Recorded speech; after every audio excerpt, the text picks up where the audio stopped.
Chris describes himself, according to his Twitter account, as a dad, a husband, and I really like the next two, petrol head, aged racer, and the current CEO of Spark New Zealand Home Business and Mobile. He's also the chairman of Ice House, and tonight he is our keynote speaker, which we're very excited about. Please put your hands together for Chris Quin. I was very worried when you started talking about my Twitter account. Kia ora, kia rana, Bulavanaka and Talofa, and I apologise for only using the greetings of the Pasifika countries I've been to. And it's a little bit of a sad reflection for most European New Zealand leaders that that's probably where we learn. And it's a great reminder for me tonight, as it may be for a few others, that we need to do more and do better at that. It's great to be here and celebrating the cohort of 9 that have graduated from the program just on 6 months ago. And I bet every one of you is sitting at a little bit of a crossroads 6 months on from the experience, finishing in terms of you think, so I've been on this fantastic best leadership journey. And the question now is, what is my contribution going to be? What am I going to do as a result of this? There was a great range of backgrounds in the class, and just looking through the names, particularly Jason and even Marie, even though you left Spark, but it's catching. A range of backgrounds, a range of experiences, and I was just reflecting, talking with Jason, every program like this, I think half of what you take from it comes from the program itself and the expertise and the leadership. The other half comes from your colleagues, your cohort, the group you go through with, and you owe it to yourselves as a group to make sure you maintain that and grow it from here. And I'm sure one of the questions that will be on your mind too is, so what do I do now as a leader, and particularly with my commitment and my loyalty to Pasifika and to diversity and to all of those things? What do I do with that? Is it about growing more profitable businesses and doing that sort of thing, or is it about my community? And I suspect from talking to Peter, as he gave me a few thoughts ahead of this, that's one thing that people get torn by as a result of this. Do I have to come out and how do I lead, and where do I make the best contribution? And I have a pretty firm view, which is making a contribution is not about the sector you choose to work in, but it's about the sort of leader you choose to be and demonstrate and deliver. And I'm a big believer too in the dignity and the social good of employment. I think it is just so important. And the number we should celebrate most as a country and even as a Pasifika region is employment. Because I think out of that comes so much of what makes families work, what makes societies work, what makes everybody function so much better, because comes with it the dignity and the stability and the ability to function and move forward. With great leadership, business can be a real force for good. It can do a lot of things that matter. Even talking to Nigel briefly about it, I think it's a week away, Nigel, where you're going to run up the tower. And I think he's taking bets on below 20 minutes is his current estimated time. But becoming and remaining a fantastic leader takes a lot of work. And the question you have to start with first, and I'm sure all of the cohort did start with this, is do you want to be a leader? Because I see a lot of people in their roles sort of go, well, I want to be the boss because I like the power, or I want to be the boss because it gets paid more, or I want to get noticed, or I want to get written about in the paper, or any of those things. Those of you that have been leaders for a while will well know this is not anything it's cracked up to be, and is well overrated.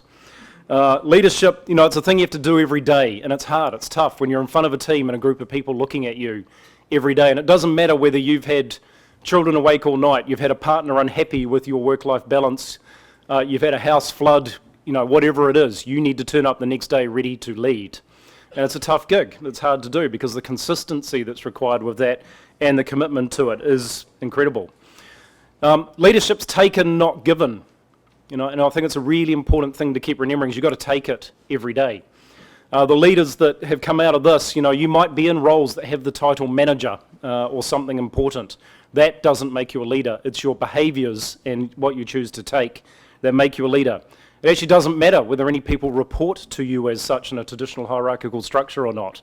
What matters is, are you displaying the behaviours of a leader every day? And it's certainly not being best at the function. I think we all see those organisations where the best engineer, the best call centre person, the best retail person, the best whatever at the function gets made boss of the team just because they were best at the function, and how often that cannot work out. And the most important thing is when you think about leadership, you don't do it for yourself and for your own ego and for your own satisfaction. You're doing it for them. You're doing it with a passion that says, I think what I can do is pick up a group of people and make a difference and make it bigger and better. There's a great Zen quote. He's not from Pasifika at all. And it goes like this, which is sit, walk or run, but do not wobble. And I think for every one of the cohort, you now face that great little choice, which is every day choosing, am I sitting, walking or running, but never should I be caught out wobbling, because I'm now a leader, and the leader with that best program tag on me, and people are watching. You now have a mark on you, people are watching, and the people who are around you need a higher sense of purpose. Right? They need something to follow and something to believe in and to go forward.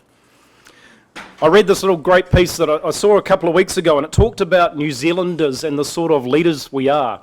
And I think I'm allowed to use New Zealanders to talk about Pasifika, seeing as we're in Auckland. And we have a distinct brand of leadership. We're quite different to American leaders or European leaders or Asian leaders and that sort of thing.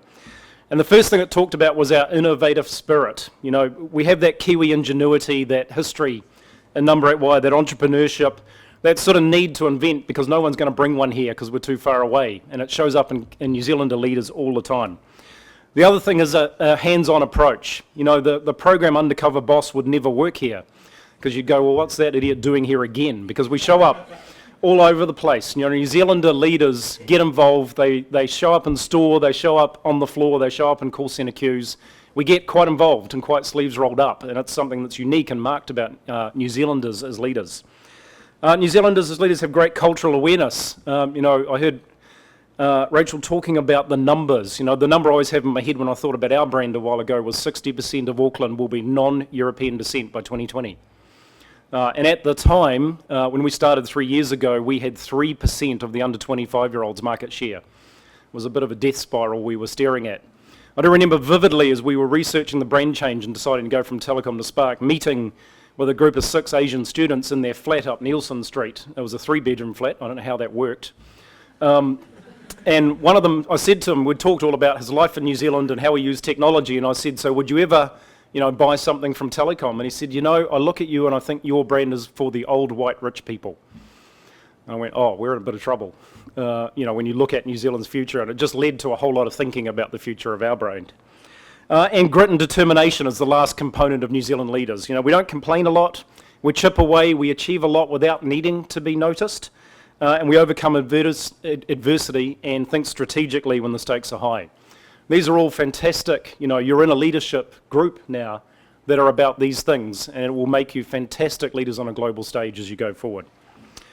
I was asked to talk a little bit about my leadership journey, and I don't want to talk too much in time. 24 years in Telecom and Spark.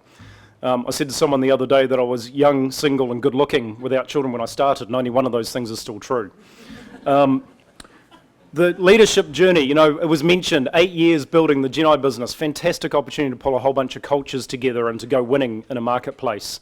You know, and again, you know, in the world we live in, we're in a very competitive economy, we're very sharp, we have people who don't take no for an answer, and we actually learn in this cauldron that we live in, because it's so competitive and tight, it develops great leaders.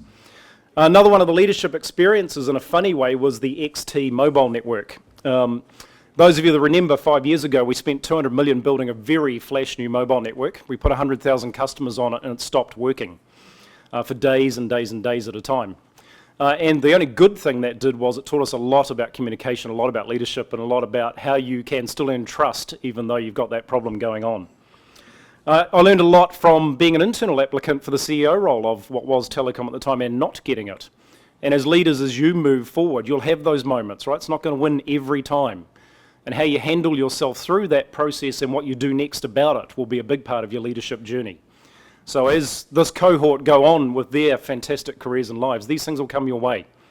And the last 3 years, you know, being involved in changing an organisation fundamentally and getting it back to winning and pride and valuing its customers and things like that has been another fantastic part of a journey. So there'll be lots of ups and downs ahead of you, and there'll be lots of moments, and there'll be lots of things that in the end you've got to go, what did I learn from that? Because one of the most important aspects of leadership is your vulnerability. You know, how much are you up for someone telling you you suck?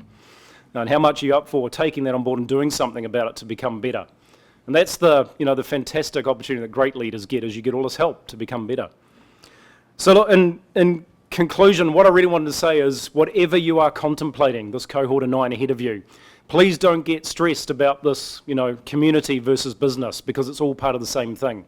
And the dignity of fantastic, growing, proud employment is one of the best things you can do for a community. So business and doing well in it could be a fantastic thing. Sport, community, anything can be great in terms of your leadership. And the last thing I wanted to leave you with is a reminder, it really sticks in my mind, about what leadership's about, which was, if your actions inspire others to dream more, learn more, and do more, and become more, then you'll be a leader. Thank you for your time. Chris, before you sit down, we would just like to present you with a little gift to say thank you.